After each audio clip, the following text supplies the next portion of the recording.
এবার আমরা এটা ধরবো 6 এর 12 আর 14 এর 1। এটা হচ্ছে স্পর্শকের সমীকরণ রিলেটেড। প্রথমে সূত্রগুলো শিখে নেই, তারপরে কাজ করব। এত পরাবৃত্তকে এত রেখাটি স্পর্শ করবে যদি c সমান a বাই m হয়। c কোথায় আছে? এখানে c আছে। a কোথায় আছে? এখানে। m কোথায়? এই যে এখানে। বুঝছি? m মানে ঢাল। ঢাল। তাহলে এটা আমরা বুঝছি। ঠিক আছে, এটা মনে রাখা শর্টকাট পদ্ধতি। এই শুনো, এটা মনে রাখবা c সমান আম। মনে থাকবে? a বাই m আম। মানে ভালো মনে থাকে এটা। হ্যাঁ। আচ্ছা, 2 নম্বর, এদিকে দেখো মনে রাখার জন্য x স্কয়ার সমান 4ay এত পরাবৃত্তকে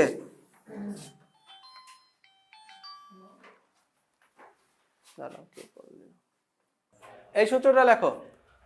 x স্কয়ার সমান 4ay এত পরাবৃত্তকে এই সেম রেখা y equal mx plus c এত রেখাটি স্পর্শ করবে যদি c সমান মাইনাস am স্কয়ার হয়। আম স্কয়ার মাইনাস আম স্কয়ার মনে থাকবে? c সমান মাইনাস আম স্কয়ার। আচ্ছা, যাই হোক, এটা হচ্ছে আমাদের পরাবৃত্তের জন্য। উপবৃত্ত অধিবৃত্তের জন্য একই ধরনের সূত্র একসাথে লিখে দিই যাতে পরবর্তীতে কনফিউজ না হও। এগুলা গেল হচ্ছে পরাবৃত্ত। এরপরে উপবৃত্তের জন্য হ্যাঁ হ্যাঁ মাইনাস আম স্কয়ার। আচ্ছা, তারপরে দেখো 3 নম্বর, এটা হচ্ছে উপবৃত্তের জন্য লিখব। 3 নম্বর কি? x square by a square plus y square by b square এত সমান 1 এত উপবৃত্তকে, কথা বলে না, এত উপবৃত্তকে y equal mx plus c এত রেখাটি স্পর্শ করবে যদি c স্কয়ার সমান a square m square plus b square হয়। এটা M square plus b square. এরপরে 4 নম্বর, উপবৃত্তের সমীকরণ একটাই, এটা a বড় b বড়, কিন্তু সমীকরণ একটাই, মনে আছে? সমীকরণ একটাই। এরপর এটা হলো আমরা অধিবৃত্তের জন্য বলবো। অধিবৃত্ত শোনো, x square by a square minus y square by b square এত সমান 1 এত অধিবৃত্তকে y equal mx plus c এত রেখাটি স্পর্শ করবে যদি c স্কয়ার সমান a স্কয়ার m স্কয়ার আর এখানে হবে মাইনাস b স্কয়ার এত হয়। বুঝছি না বুঝিনি? একবারে সব শর্ত লিখে দিলাম। প্রত্যেক চ্যাপ্টারে যে শর্ত লিখবো এলোমেলো করে ফেলবা, একটা লিস্টের মধ্যে থাকবে, দেখলে ক্লিয়ার হয়ে যাবে। হ্যাঁ, এখন আমরা অঙ্ক করব।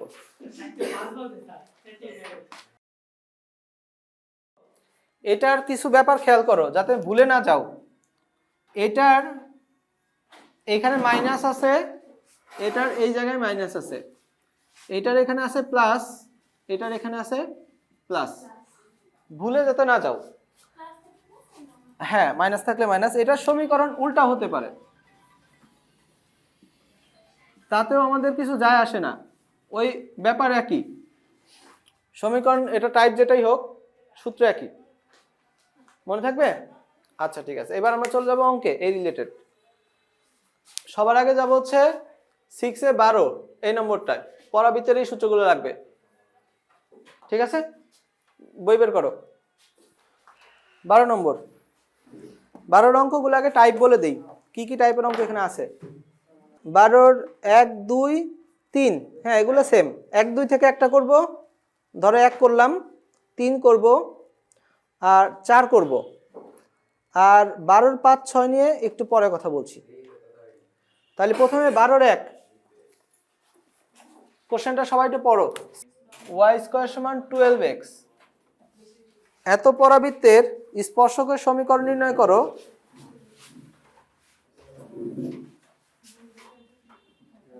যাই রেখার উপর লম্ব।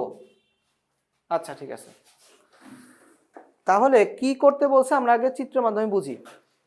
এটা একটা পরাবৃত্ত, এটা একটা সরলরেখা। সরলরেখা আমরা দেখলেই বুঝবো x এর পাওয়ার 1 y এর পাওয়ার 1 থাকবে।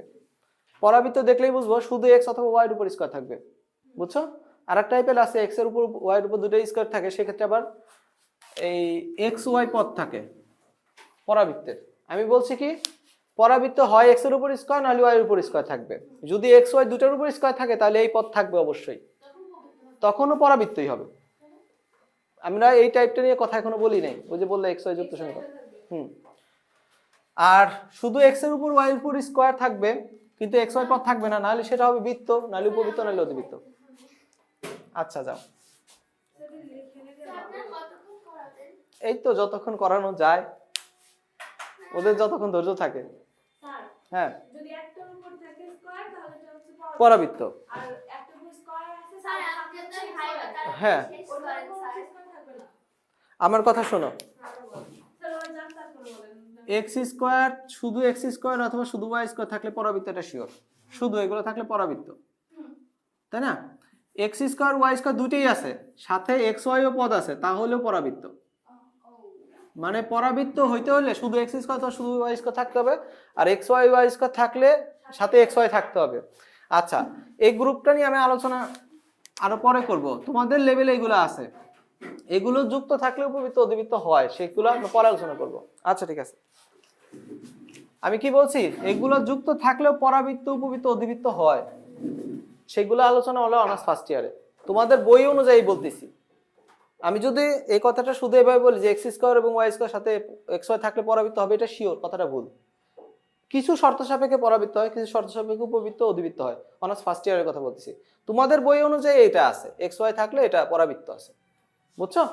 আচ্ছা ঠিক আছে, এটা আছে তোমাদের 6 এর 7 নম্বর অঙ্কে, 6 নম্বর 7 নম্বরে কিছু কিছু অঙ্কে এক্স ওয়াই পদ তোমরা পাবা, সেই রিলেটেড অনুযায়ী বলতেছি। তাহলে শুধু এক্স স্কয়ার শুধু ওয়াই স্কয়ার একসাথে থাকবে, একসাথে থাকলে উপবৃত্ত অধিবৃত্ত হতে পারে। এটা তো আমি বলেই দিছিলাম যে দুটো প্লাস থাকলে উপবৃত্ত, মাইনাস থাকলে অধিবৃত্ত, এগুলো বলা আছে। আচ্ছা যাই হোক, এখন এটা চিত্র আমরা একটু বুঝি। এটা কি বলা হচ্ছে, এই হচ্ছে আমাদের পরাবৃত্ত, এই রেখার উপরে লম্ব, এই হচ্ছে একটা রেখা। এখন আমাদের যেই এটা বের করতে বলছে, স্পর্শকটা বের করতে বলছে, স্যার রেখাটা আমি একটু বাঁকা করে দিই কারণ মনেই হতে পারে, এই যে রেখাটা বাঁকা করে দিলাম। এখন আমাদের যেটা বের করতে বলছে সেটা আসলে এর উপরে স্পর্শক হবে প্লাস এটার উপর লম্ব হবে। আমাদের হচ্ছে ব্লু কালারের রেখাটা বের করতে বলছে, অঙ্কটা আর একটু পড়ো সবাই। হ্যাঁ স্পর্শকের সমীকরণ নির্ণয় করতে বলছে যা এই রেখার উপরে লম্ব, তাহলে স্পর্শকের সমীকরণ হচ্ছে এটা যা এই রেখার উপর লম্ব। আমি এটাকে 2 নম্বর রাখছি। কোন রেখা? এই যে এটা তো নিচেরটা, আর ওইটা হলো 1 নম্বর, ওই যে পরাবৃত্ত, আর এই ব্লু কালারটা হলো আমাদের বের করতে হবে, বুঝছি? আচ্ছা স্পর্শক হচ্ছে একটা সরলরেখা, যেটা বের করার জন্য দুইটা ইনফরমেশন দরকার, একটা ইনফরমেশন এর উপর লম্ব, দ্বিতীয় ইনফরমেশন এটার সাথে স্পর্শক, বুঝছি? আচ্ছা ঠিক আছে, তাহলে এর উপর একটা লম্ব রেখা প্রথমে নেই, প্রথমে লম্ব শর্তটা ফিল আপ করি, তারপর স্পর্শকের শর্তটা ফিল আপ করি। হ্যাঁ তাহলে 2 নং এর উপর লম্ব রেখা, 2 নং এর উপর লম্ব রেখা কিভাবে আমরা যদি ধরি, মনে আছে? এর উপর লম্ব রেখা কিভাবে ধরি? এক্স এর সহগ ওয়াই এর কাছে, ওয়াই এর সহগ এক্স এর কাছে। আচ্ছা তোমরা পরে আঁকো, আগে দেখে নাও, পরে বুঝবা না কিন্তু। এর উপর লম্ব রেখা কিভাবে বের করে?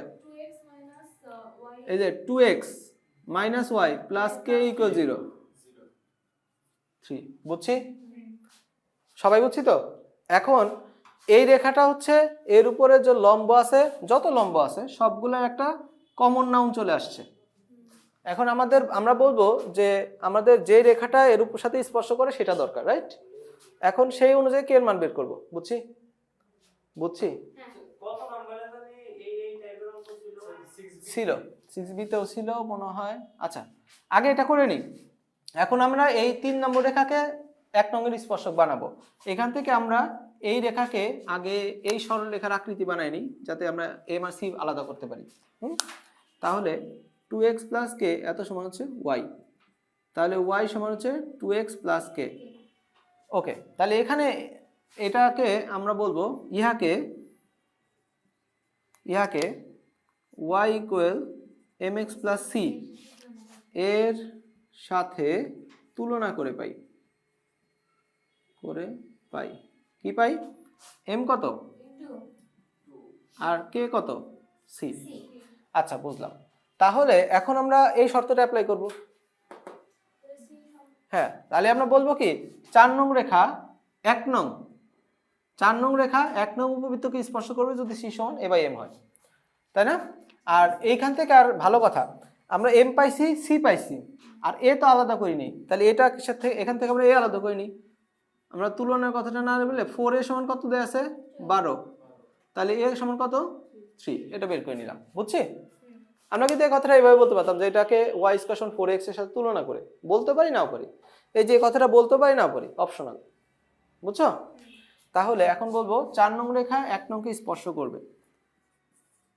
4 নং রেখা 1 নংকে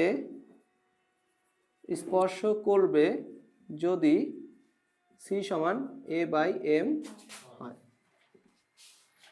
এখন আমরা একটু ভ্যালুগুলো বসাই। c এর ভ্যালু কত তিথি বলো তো?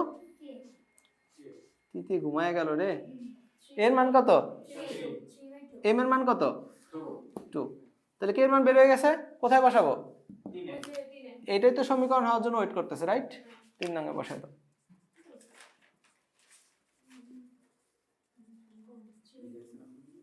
উত্তর এভাবে রাখতে পারো অথবা সবাইকে 2 গুণ করে দিতে পারো। 4x - 2y + 3 এত ইকুয়াল 0। এই যেটা হচ্ছে আমাদের आंसर। ঠিক আছে, দেখো আমরা 12-3 নম্বরটা একটু পড়ি। 12-3 নম্বর সবাই পড়ো। 12-3 নম্বর, এত রেখাটি এত পরাবৃত্তকে স্পর্শ করলে কোন রেখা y = 2x, তাই না? 2x + 2। তো এই রেখা কাকে স্পর্শ করলে এতকে স্পর্শ করলে উপকনিক লম্বের দৈর্ঘ্য কত? 3 লাইনের অঙ্ক। আচ্ছা প্রথমে একটা কথা বলো, উপকনিক লম্ব সূত্র কি? হ্যাঁ, উপকনিক লম্বের দৈর্ঘ্য সমীকরণ হচ্ছে x সমান দৈর্ঘ্য, এটা তার মানে আমাদের শুধু এর মান জানলে হয়ে যাচ্ছে। এটাকে আমরা জানি, না জানলে একটু মুখস্থ করে নি, এটা সূত্র। আচ্ছা ঠিক আছে, তাহলে এটা স্পর্শ করলে এখান থেকে তুমি একটা কাজ করো, এখানে m কত বলো তো? এখানে m হচ্ছে 2, c কত 2, আর এখানে এ তো এই, তাই না? আচ্ছা ঠিক আছে, তাহলে এখন কি লিখবো? 1 নং 2 নংকে স্পর্শ করলে 1 নং 2 নংকে স্পর্শ করলে, হ্যাঁ c সমান m হবে, তাই না? a/m এত। আচ্ছা c এর মান কত 2, এর মান কত জানি না, m এর মান কত 2, এর মান কত হচ্ছে তাহলে 4। সুতরাং উপকনিক লম্বের দৈর্ঘ্য কত 16। হ্যাঁ 16 একক, সহজ অঙ্ক। বুঝছি? আচ্ছা ঠিক আছে। 12-4, একটা রেখা একটা পরাবৃত্তকে স্পর্শ করলে, এই যে কোন রেখা lx + my + n = 0, এই রেখা y² = 4x এত পরাবৃত্তকে স্পর্শ করলে দেখাইতে হবে কি ln এত সমান হচ্ছে am²। আচ্ছা ঠিক আছে, এটা হচ্ছে আমাদের প্রমাণ করতে হবে স্পর্শ করলে, তাই না? আচ্ছা, তো স্পর্শ করলে তো আমরা এই সূত্রে ফেলবো, রাইট? এই সূত্রতে হয়ে যাবে। এই সমীকরণ থেকে আগে এই আকারে সাজাও, এই সমীকরণকে আগে ওই আকারে সাজাই নি, ঠিক আছে? হ্যাঁ এই আকারে -l/m x - n/m। আচ্ছা তো সাজাইলাম তো না? তাহলে বলো তো এখানে আমরা বড় হাতের m ইউজ করি, হ্যাঁ, কারণ ছোট হাতের m অঙ্কের মধ্যেই আছে, আর c বড় হাতের ইউজ করি -n/m। আচ্ছা, আর এখানে a মানে তো a দেয়াই আছে, তাই না? আচ্ছা ঠিক আছে, এখন কি কথা বলবো? 1 নং রেখা 2 নং পরাবৃত্তকে স্পর্শ করলে, 1 নং রেখা 2 নং পরাবৃত্তকে স্পর্শ করলে কি হবে? c সমান a/m এত হয়, তাই না? এখন ভ্যালুগুলো বসায় দাও। ও সি আমরা একটু বড় হাতে সি দেই, আর এম বড় হাতের এম, আর এ ছোট হাতের থাক, এর তখন চেঞ্জ হয়নি। তাহলে বড় হাতের সি এর ভ্যালু কত, এন বাই এম, এর মান কত এই, আর এম এর মান কত মাইনাস এল বাই এম।